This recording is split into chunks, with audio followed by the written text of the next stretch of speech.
Okay, so hello everyone. So today I'll be talking about anti-concentration.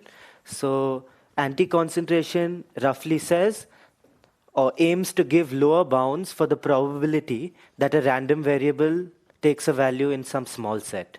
Okay, so concentration is exactly the opposite, which says that usually that a random variable takes values close to its mean. Okay, so I'm not going to talk too much about the general theory or sort of the general context, but focus on specific problems to illustrate two specific techniques. Okay, so let me start right away.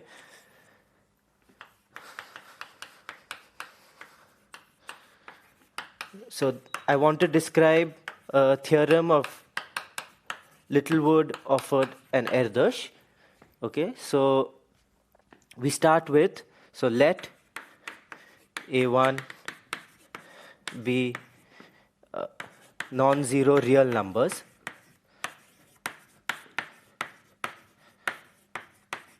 Okay, let x1 to xn be independent random variables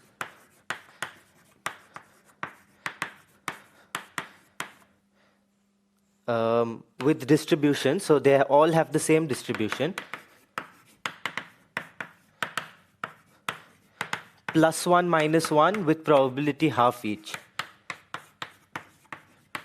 Okay, so each of these are just coin tosses encoded by -1 and 1, and they're all independent. Okay, and what we're interested in is the linear combination of x1 to xn, summation ai xi.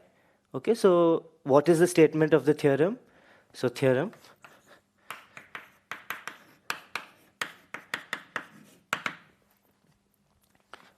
there exists some constant greater than 0 such that for all real numbers, we have the following anti-concentration bound. We have the probability A1 x1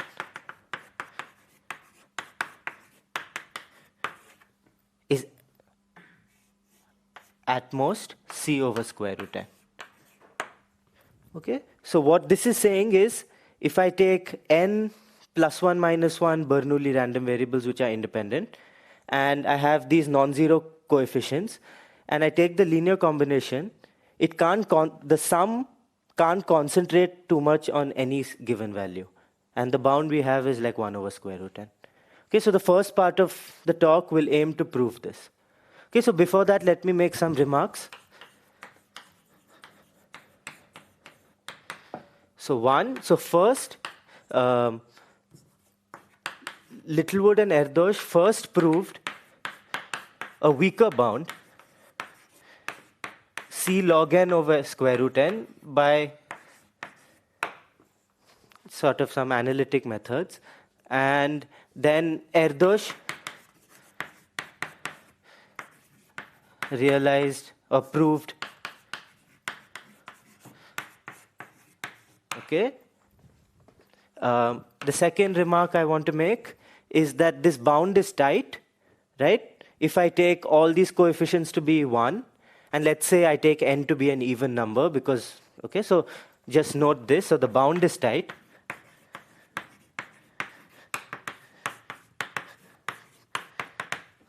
Because probability of x1 plus x2n, the reason I'm taking an even number of random variables is for parity reasons.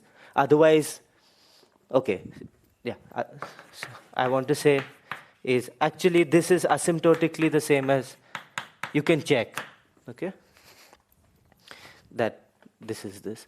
Okay, so is the theorem clear to everyone? We have some Bernoulli random variables, and we take the linear combination, and we want to prove that anti-concentration bound. Okay, and the bound is tight. And okay, so why is this like 1 over square root n? Because this probability for you to have x1 to x2n to be 0, exactly half of them have to be +1 and half have to be -1. So this is just like 2n choose n by 2 to the n. which is actually asymptotically the same as this, however you want, but at least less than equal to constant by square root n. Okay, so let me begin with the proof. And actually the proof is very simple once you make a simple observation. And for that, I just want to prepare one prerequisite. So let's say antichains. Feel free to ask questions at any point. I mean, everything is pretty elementary, so you should just ask a question if you don't understand something. So antichains in this. So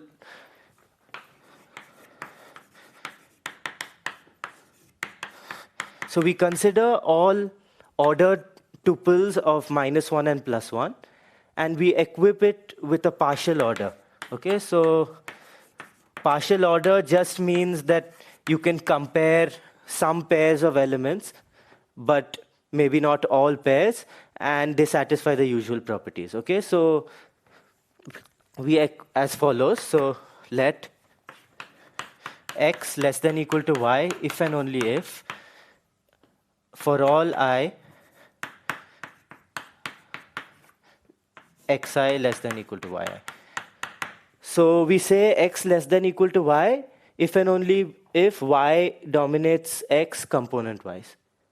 Okay, so another way of describing this partially ordered set is for every tuple we can identify a subset of 1 to n, namely just look at the coordinates where you have 1. That gives rise to a subset, and this partially ordered set is just all subsets of 1 to n under inclusion, right? Okay, so we have this partial order, and next definition. So you should just think of this as subsets, all subsets of an n element set, and we have this order given by inclusion. Okay, and now we say S subset of is an antichain if so we consider some subset of the set of all sequences, and we say it's an antichain if every pair of distinct elements in S is incomparable. In the sense, what that means is you don't have x less than equal to y, nor do you have y less than equal to x. So we say S is an antichain if for all x not equal to y in S, x and y are incomparable.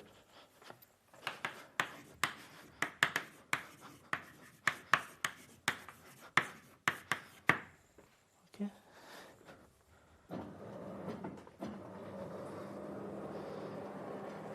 Okay, so maybe I just give an example so that everything is clear. So example,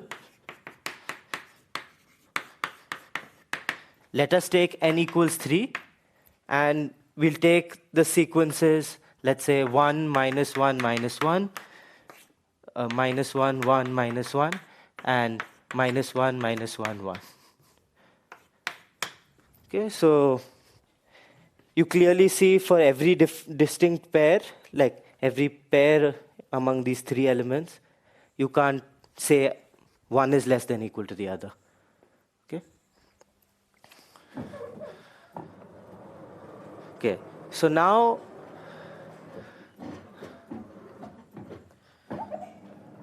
what I want to say, I want to study what the largest antichain in this partially ordered set is. Okay? And I want you to just think about that for a moment.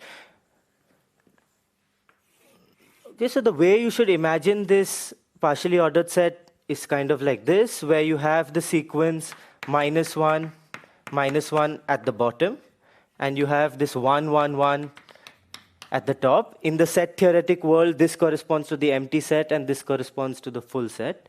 And at level k, you have all those sequences, all sequences, which have exactly k ones.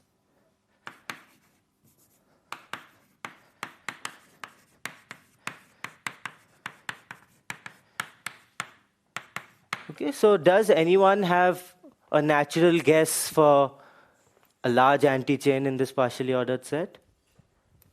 Like, At least, can you give me a lower, yeah? Exactly. So you basically, basically take the middle level. There may not be a middle level if n is odd. You might have two middle levels. But essentially, any level is an antichain, right? So actually, these turn out to be the maximal antichains. Okay, so Sperner's theorem.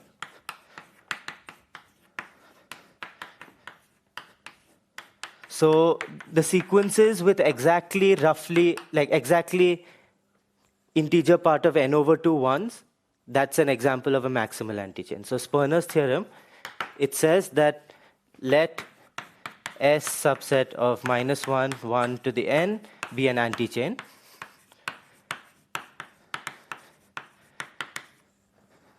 Then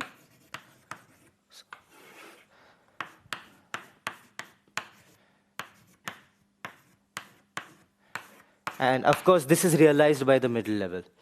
And actually, Sperner's theorem says more, that is, these two levels are the unique maximal antichains, but this is all we need. Okay, so it's a natural question. You have a collection of subsets or collection of sequences under this partial order, and you want to find maximal antichain, and this precisely gives you the largest size. Okay, now you can kind of see where 1 over square root n is coming from. Okay, so now let me do the proof of the theorem. So is everything clear? Any questions?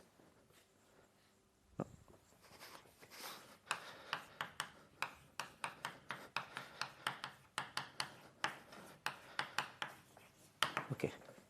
Okay, so we need to estimate that probability, right? So let us first fix a real number, and what we want to show is that this linear combination cannot concentrate too much at this real number. Okay, so now the probability on the left hand side there is actually just the total number of tuples in plus 1 minus 1 to the n that satisfy this equation divided by 2 to the power n, okay, just by the definition. So we start, so probability of a1 x1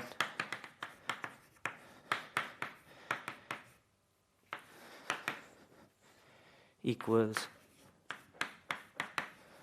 minus 1. So I want you to think, so I'm going to ask you what you think the next step should be. So such that a1 x1 an xn equals r divided by 2 to the power n. Okay. Now what can you notice about this set? Any suggestions? Yeah? Yes, exactly. This set, if you look at all possible tuples such that, okay, so I'm going to make, okay, I forgot to say, but we may assume that all the AIs are positive. So we may assume AIs are positive because the random variables are symmetric. So the distribution doesn't change if I change the sign of any of the coefficients. So let us assume all the AIs are positive. Okay? In that case, it's quite clear that this is an antichain. Right? Why? So we claim, so if I call this subset S, note that S is an antichain. Why? Because if X is strictly less than Y, all this means is that Y is obtained from X by flipping some minus 1s to 1. Then clearly this sum has to be larger because all the I's are positive. So then we have that A1 x1 plus so on till an xn is strictly less than a1 y1 plus so on. Okay. So this set is an antichain. So then by Sperner's theorem,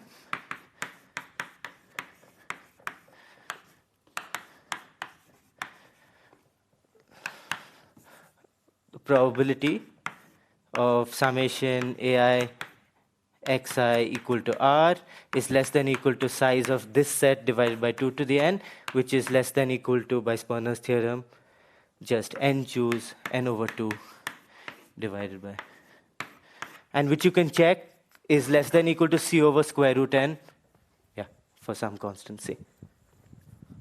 Okay. So the middle binomial coefficient is roughly 1 over square root n of the cardinality of, or the sum of all the binomial coefficients. Okay. So any questions about the proof? So we did an initial step to say that we may assume all the coefficients are positive. Then we were interested in the set of tuples that actually realize this equation. And then we noticed that this, the set of tuples that realize this equation is an antichain. And so we just applied Sperner's theorem and we got the proof. Okay. So, okay, it's this one. Okay, so next, I'm going to, if you look at the example which showed you that this bound is tight, you notice that all the coefficients were actually equal, right? So next, I'm going to impose some conditions on the coefficients. So roughly the point of this is that how well this linear combination concentrates really, or anti-concentrates, really depends on the arithmetic properties of the coefficients, sort of the additive properties.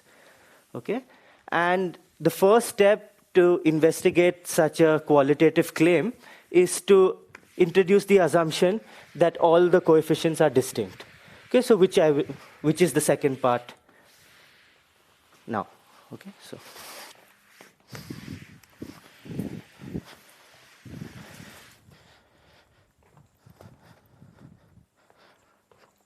how much time, by the way?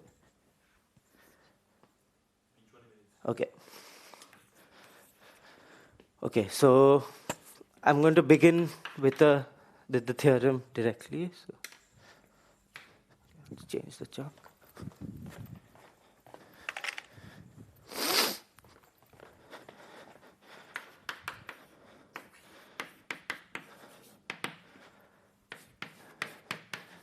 Let us assume that A1 to AN are distinct. So they're all different, non-zero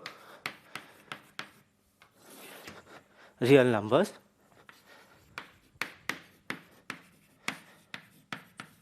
Okay. Then same thing, there exists some constant C, maybe not the same constant, such that for all real numbers, we have probability. Again, we are interested in anti-concentration, so we want to give a lower bound for this. And here we claim that we can actually improve the exponent to n to the 3 over 2. Okay? Okay, so this was first proved by Semeredi and Sarkozy.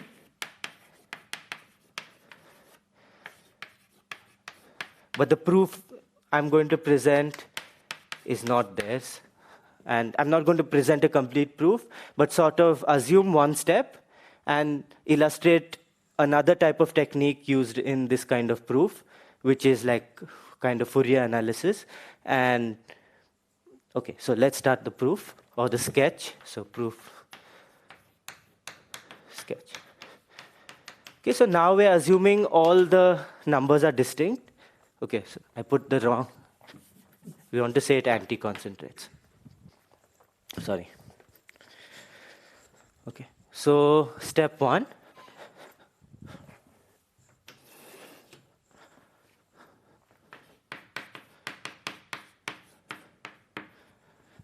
Okay, and this is going to be a black box for this talk.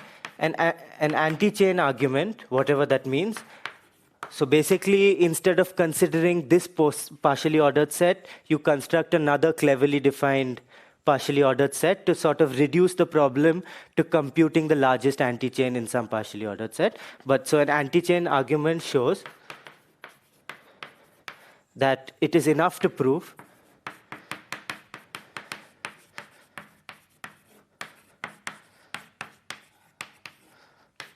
probability summation k equals, or let's say I equals 1 to n, I xi is equal to 0,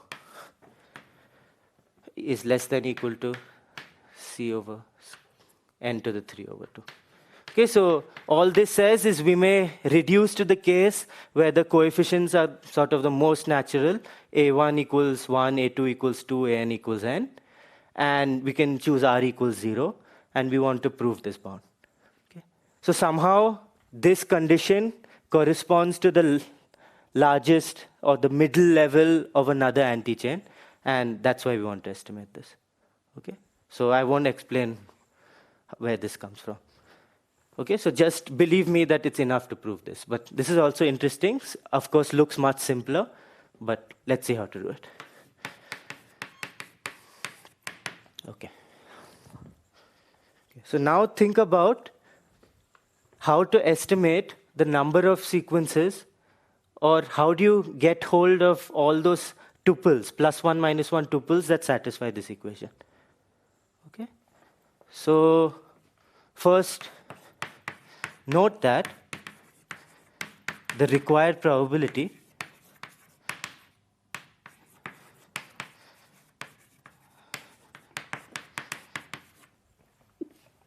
is the constant term. So the alpha to the 0 coefficient, okay, you'll understand once I write it, of product k equals 1 to n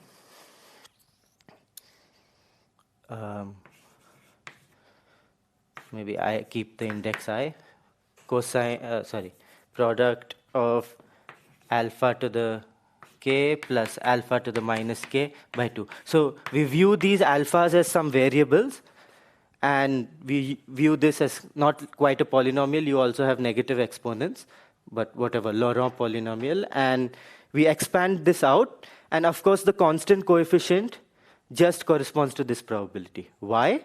Because the denominator will be 2 to the power n, right?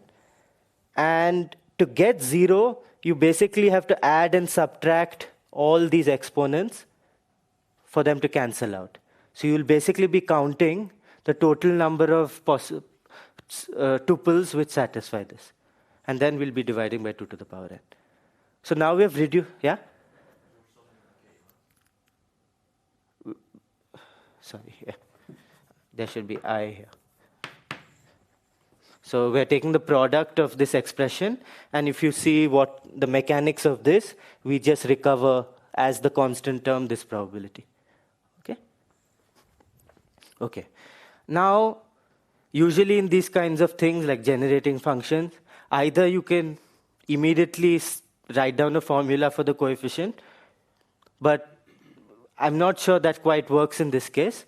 So another thing that you can think of is try to view this as a function on some domain and sort of average it to kill all the other terms. So we want to average this product over some suitable domain to kill all alpha to the k, alpha to the I not equal to 0. Okay? So any ideas on what I should try to do? How would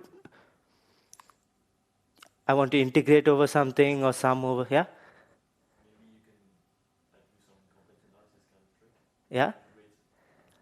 Yeah, exactly. That's exactly what it is. It's so what we do is, so observe that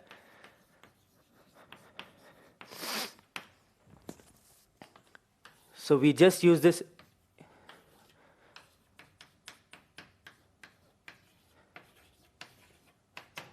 So if you remember, if I integrate e to the 2 pi I k theta from 0 to 1, it's equal to 0 if k belongs to z and k not equal to 0, and it's 1 if k equals 0. Okay? So now the idea is to just integrate this expression over from 0. First substitute for alpha e to the 2 pi I k theta, and integrate from 0 to 1 with respect to theta. And that will recover the constant term, because once you expand this out, you imagine that you have all the negative exponent terms, the positive exponent terms, but this sort of averaging will kill them, and all you'll remain with is the constant term. Okay? So we get probability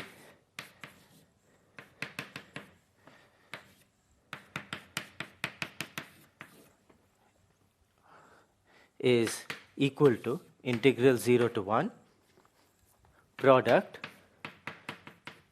equals 1 to n e to the 2 pi I theta plus e to the minus 2 pi I theta divided by 2 d theta. Okay. Now this is just cosine 2 pi I theta, so this is just equal to.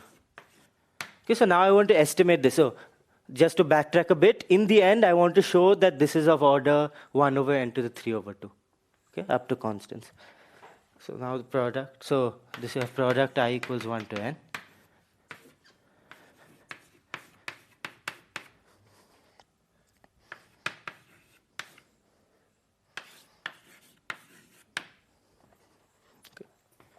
Okay, so maybe. Yeah, question?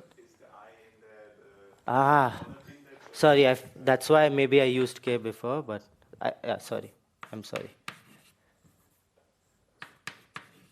Yeah, I completely messed this up. Yeah, I hope it's fine. Yeah, I think it's fine now. Yeah? Why? I mean, so in the lower interval, you only multiply over k, and then you remove the complex. Exactly, sorry. Yeah, okay, so I hope it's clear. Like, we're just using this identity and integrating, we're just substituting this and integrating over 0 to 1 to kill all the other terms. And this is what we get finally, and in the end, we want to estimate this. Okay, so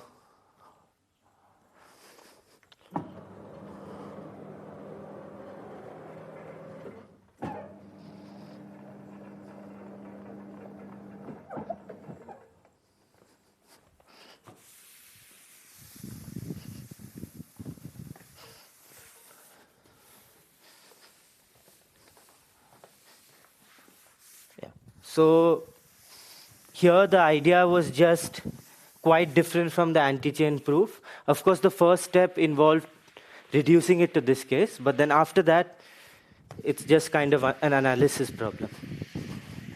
Okay, so let's see how to do that. So we have integral 0 to 1. So the required probability is equal to product k equals 1 to n cosine 2 pi k theta d theta. Okay.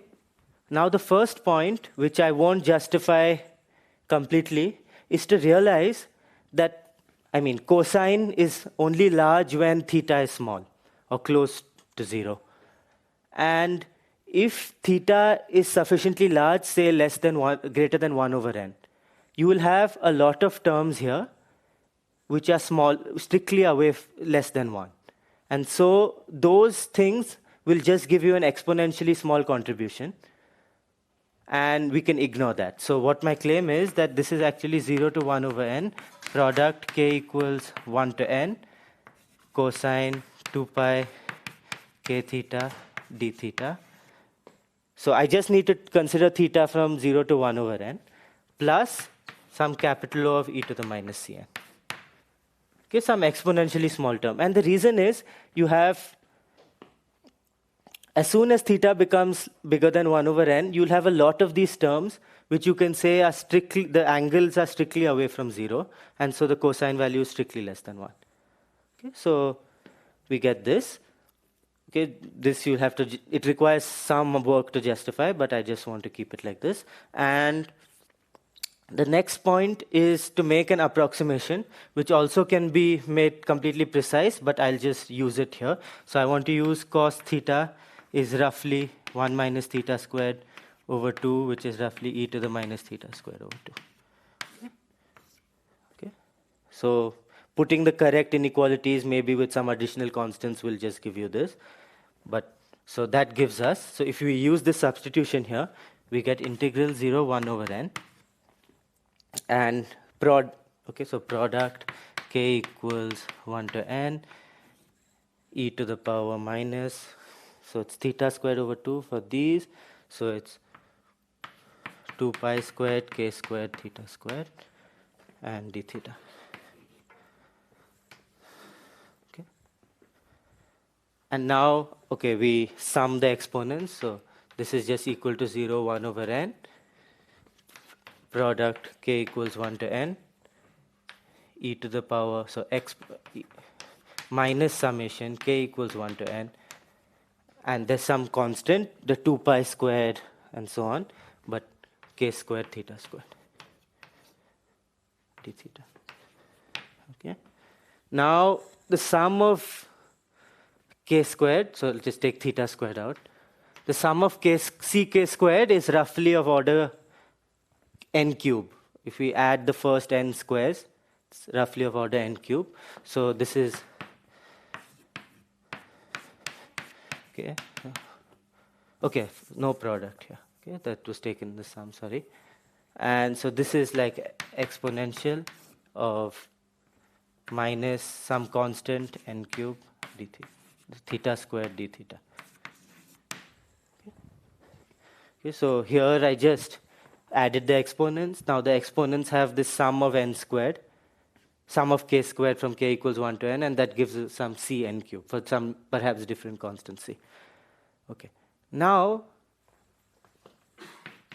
the point is actually that this integral is actually just roughly of that order. You can check that. But one way perhaps to do it is to multiply and divide by that. So I do one.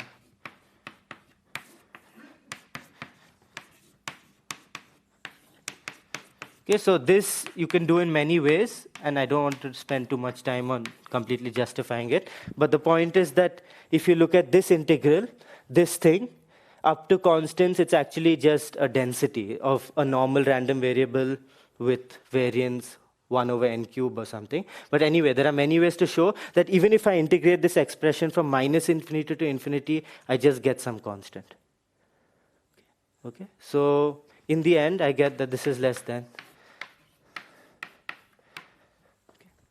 Okay, so the idea was to first write down that kind of generating function. And we didn't know how to sort of give an exact formula, so we just averaged it over the circle to kill all the other terms. And after that, it was just analysis. And in the end, the task was to estimate this. And one way to do it is what I suggested. Okay. So that's not too important. How much time? Okay, great. Okay, so finally, I want to put all of these things in perspective by stating the following theorem. So,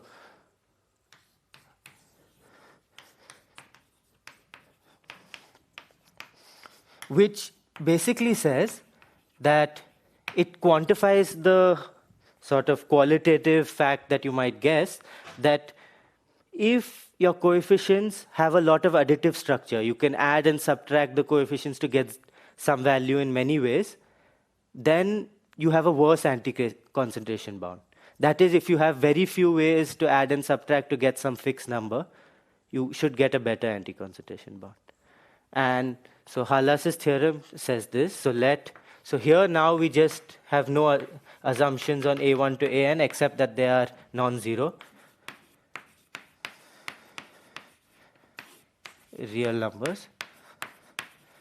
So we're not assuming they're distinct. Now fix any k. So this works for any k. Fix any k greater than or equal to 1 and let Rk be the number of solutions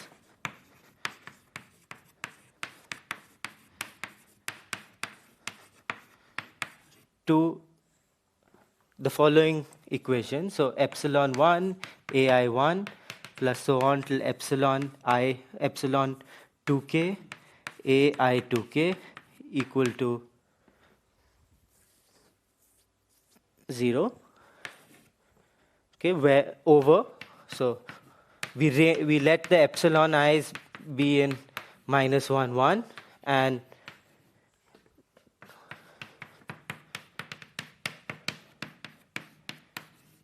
okay, so RK counts the number of ways to add and subtract some 2k of your coefficients to give 0. Okay, we are allowed to repeat indices. So there are, for example, k equals 1, there is always the relation, for example, a1 minus a1 equals 0. Okay? So so this just says how many solutions there are to this equation. Epsilon i's range over minus 1 to 1. And the indices are just any 2k indices from 1 to n. Okay? And then the conclusion is, then there exists C greater than 0 such that for all real numbers R, we have the anti-concentration bound probability A1 x1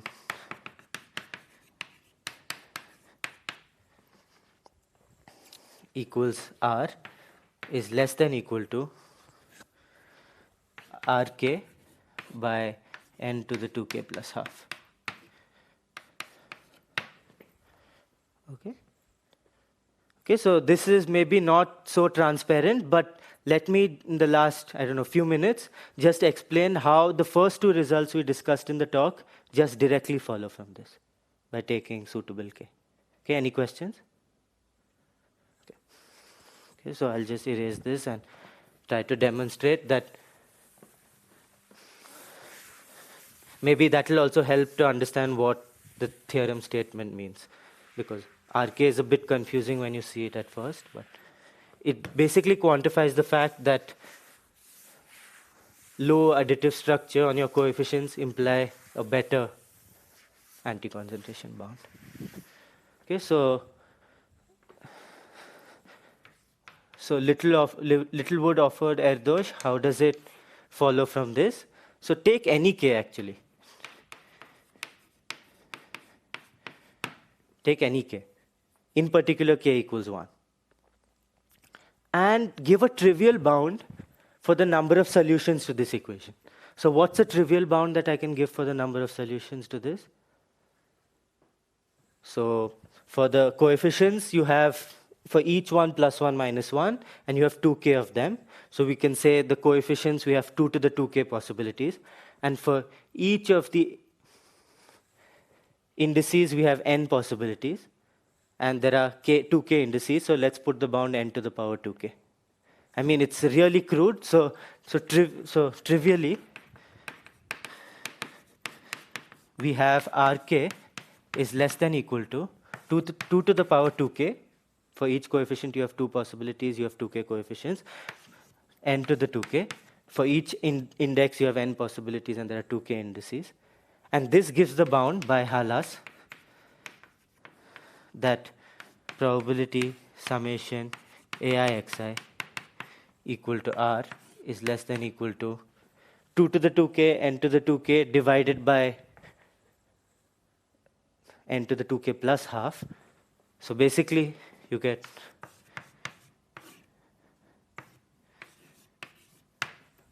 which is what we want. K was some fixed number we chose. Of course, if we choose a large k, the constant that we get is worse.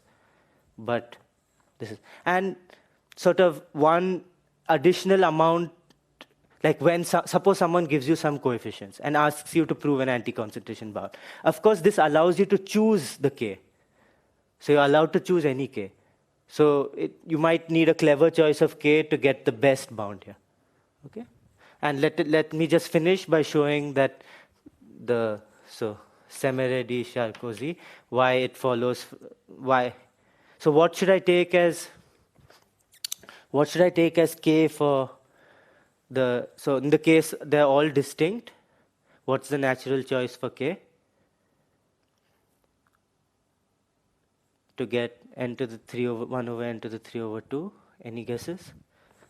So it's just we take k equals 1. Okay, so now we're looking at solutions epsilon equals 0. Okay, so in this case we have a1 to an distinct, not equal to 0 and distinct. Okay, now given that they're distinct, we can actually give a good bound for this. Okay, so firstly, okay, so let us assume also that they're positive. We can always do that by flipping. I mean, the distribution doesn't change. Now suppose epsilon 1 and epsilon 2 have the same sign. Then it's obviously never possible to get 0, right? Either it's negative or positive. And if they have opposite signs, then we must choose the same index because they are distinct. So basically, for the signs, we have to choose opposite signs and choose the same index. So here R1 is less than equal to 2 times n. Okay? 2 possible choices for the signs and n because we have to choose the same index, and we are allowed to choose any index from 1 to n. And then we just substitute it in this bound and we get equal. So we get C 2n and k equals 1. So that's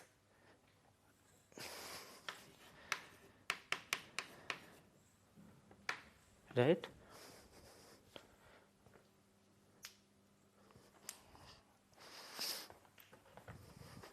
Sorry, 2. And this is just 2c by as we wanted. Okay. So, and this is where I want to end my talk. Just one comment is that the proof of this is not too far from the analytic proof that I gave you. You just do the same thing, but now you have general coefficients, and you need to analyze how that product of those cosines works for these general coefficients. And you can exploit this additive structure to do it. Okay, and that's how the proof works. And one interesting thing is very recently there's also a purely anti-chain proof of this, quite a bit trickier, but without using any analysis. But sort of the first proof was just the same way with some additional inputs. And okay, thank you.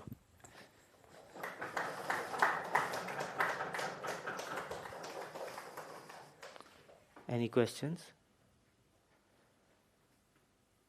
Yeah. About this last theorem, do you have examples of sequences that for which no bound is tight for no k? Yeah, I mean, if you take a geometric sequence for example, like you take I don't know if I completely understood your question, but suppose I take ai equals 2 to the power I, then actually this bound you get is the trivial one, 1 over 2 to the power n. Then probability of summation 2 to the I xi is equal to some r, any r is less than equal to 1 over 2 to the power n. In fact, it's either 0 or 1 over 2 to the power n. Just by sort of uniqueness of binary expansion.